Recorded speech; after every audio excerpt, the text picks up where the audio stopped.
مساء الخير عليكم. النهارده فيديو جديد مع مهاجم النادي الاهلي اللي ان شاء الله خلص مع النادي الاهلي بنسبة 95%، واسمه كامويش وليس كاموس كما بعض الويبترات ما بيذكروا يعني.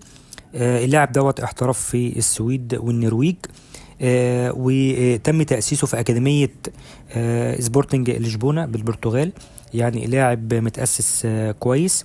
هو هداف القسم الثاني في الدوري السويدي ب 22 هدف، وإحصائياته اللي تم طرحها أخيرا هي محاولات على المرمى 48، محاولات صحيحة 18، مراوغات صحيحة 19، حصل على أخطاء 18، فاز بالالتحامات الهوائية 26 مرة، وفاز بالالتحامات الأرضية 54 مرة، لعب كأساسي 19 مرة، لعب بديل 6 مرات، أحرز أهداف 13، جميع صنع أهداف 7، صنع فرص لزملائه 20.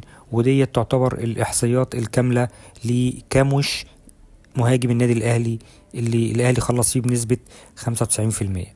شكرا والسلام عليكم ورحمة الله وبركاته.